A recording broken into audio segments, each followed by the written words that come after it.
നമസ്കാരം.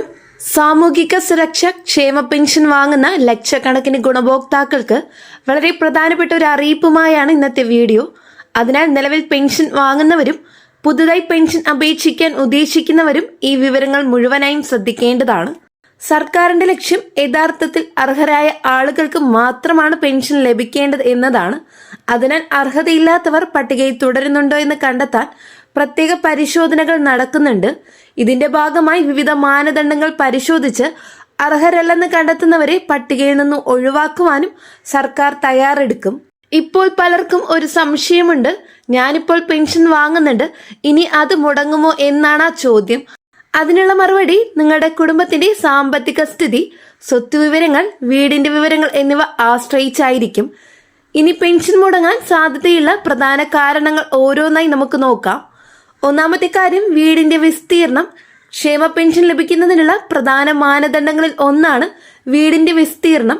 2000 സ്ക്വയർ ഫീറ്ററിൽ കൂടുതലുള്ള വീടുകളുള്ള ഉടമസ്ഥർക്ക് സാധാരണ ക്ഷേമ പെൻഷൻ അർഹത ലഭിക്കില്ല.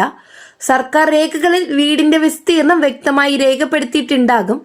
അതിനാൽ ഈ വിവരങ്ങൾ പരിശോധിച്ച ശേഷമായിരിക്കും അർഹത നിർണയിക്കുന്നത്. വലിയ വീടുകളും മികച്ച സാമ്പത്തിക സാഹചര്യമുള്ള ആളുകൾക്ക് ക്ഷേമ പെൻഷൻ നൽകേണ്ട സാഹചര്യം ഇല്ലെന്നാണ് സർക്കാരിന്റെ നിലപാട്. അതിനാൽ നിങ്ങളുടെ വീടിന്റെ വിസ്തീർണം 2000 സ്ക്വയർ ഫീറ്റിൽ കൂടുതലാണെങ്കിൽ ബന്ധപ്പെട്ട രേഖകൾ പരിശോധിച്ച് നിങ്ങളുടെ അർഹത ഉറപ്പാക്കുന്നതാണ് നല്ലത്. രണ്ടാമത്തെ കാര്യം വീടിന്റെ ആഡംബര സൗകര്യങ്ങൾ. വീടിന്റെ വലിപ്പം മാത്രമല്ല അതിന്റെ സൗകര്യങ്ങളും സർക്കാർ പരിശോധിക്കുന്നുണ്ട്. ഉദാഹരണത്തിന് വീട്ടിൽ എയർ കണ്ടീഷൻ ഉണ്ടോ എന്ന്, വീടിന്റെ ഫ്ലോറിംഗ് ഉയർന്ന നിലവാരം ഉള്ളതാണോ, റൂഫിംഗ് സംവിധാനം ആഡംബര രീതി ഉള്ളതാണോ, സാമ്പത്തികമായി ഉയർന്ന നില സൂചിപ്പിക്കുന്ന മറ്റ് സൗകര്യങ്ങൾ ഉണ്ടോ, ഇത്തരം കാര്യങ്ങളും പരിശോധനയുടെ ഭാഗമായി പരിഗണിക്കപ്പെടും.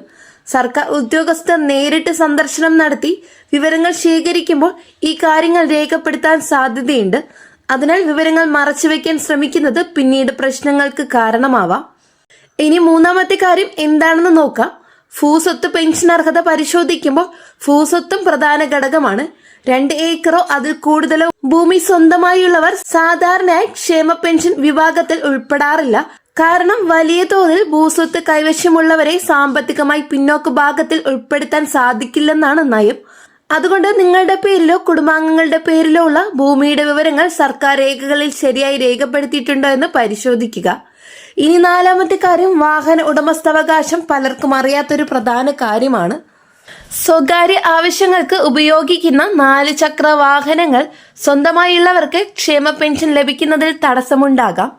കാർ, ജീപ്പ് തുടങ്ങിയ വാഹനങ്ങൾ സാമ്പത്തിക ശേഷിയുടെ സൂചനയായി കണക്കാക്കപ്പെടുന്നു. അതിനാൽ വാഹന രജിസ്ട്രേഷൻ വിവരങ്ങളും പരിശോധനയ്ക്ക് വിധേയമാക്കാൻ സാധ്യതയുണ്ട്. നിങ്ങളുടെ പേരിൽ വാഹനമുണ്ടെങ്കിൽ അതുമായി ബന്ധപ്പെട്ട നിയമങ്ങളും നിലവിലെ അർഹതാ മാനദണ്ഡങ്ങളും പരിശോധിക്കുന്നത് ഉചിതമായിരിക്കും. ഇനി അവസാനത്തെ 5ാമത്തെ കാര്യം കുടുംബ വാർഷിക വരുമാനം. ക്ഷേമ പെൻഷൻ അർഹത നിർണയിക്കുന്നതിൽ ഏറ്റവും പ്രധാന ഘടകങ്ങൾ ഒന്നാണ് കുടുംബ വാർഷിക വരുമാനം. കുടുംബത്തിന്റെ വാർഷിക വരുമാനം 1 ലക്ഷം രൂപയ്ക്ക് താഴെ ആയിരിക്കണമെന്ന മാനദണ്ഡമാണ് നിലവിലുള്ളത്. ഇതിനാൽ വരുമാന സർട്ടിഫിക്കറ്റ് ആവശ്യപ്പെട്ടാൽ അത് സമയബന്ധിതമായി സമർപ്പിക്കണം.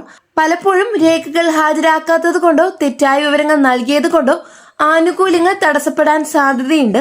അതിനാൽ എല്ലാ രേഖകളും പുതുക്കി സൂക്ഷിക്കുകയോ ആവശ്യമാകുമ്പോൾ ബന്ധപ്പെട്ട ഓഫീസുകളിൽ സമർപ്പിക്കുകയോ ചെയ്യുക. വീടുകളിൽ നേരിട്ടുള്ള പരിശോധന. സർക്കാർ നിയോഗിക്കുന്ന പ്രത്യേക സംഘങ്ങൾ വീടുകളിൽ നേരിട്ടെത്തി പരിശോധന നടത്താൻ ഇപ്പോൾ അല്ലെങ്കിലും പിന്നീട് സാധ്യതയുണ്ട്.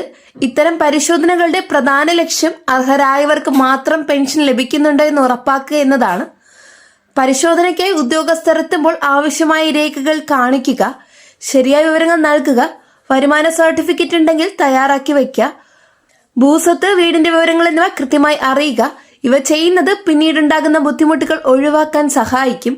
നിങ്ങളുടെ പെൻഷൻ നിലവാരം അറിയാൻ ഔദ്യോഗിക സേവന പെൻഷൻ പോർട്ടൽ ഉപയോഗിക്കാം. അവിടെ നിങ്ങളുടെ പെൻഷൻ നമ്പർ അല്ലെങ്കിൽ മറ്റു വിവരങ്ങൾ നൽകി നിലവിലെ സ്ഥിതി പരിശോധിക്കാൻ സാധിക്കും.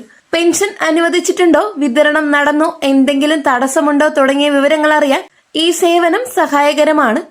ഇനി സുഹൃത്തുക്കളെ, സർക്കാർ പരിശോധനകൾ നടത്തുന്നത് യഥാർത്ഥത്തിൽ അർഹരായവർക്ക് ആനുകൂല്യം ഉറപ്പിക്കുന്നതിനാണ്.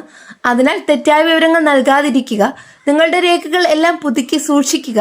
അർഹത സംബന്ധിച്ച സംശയങ്ങളുണ്ടെങ്കിൽ പഞ്ചായത്തിലോ മുനിസിപ്പാലിറ്റി ഓഫീസുകളിലോ ബന്ധപ്പെടുക. ഇത് ഭാവിയിലേക്കുള്ള പ്രധാന അറിയിപ്പുകളാണ്.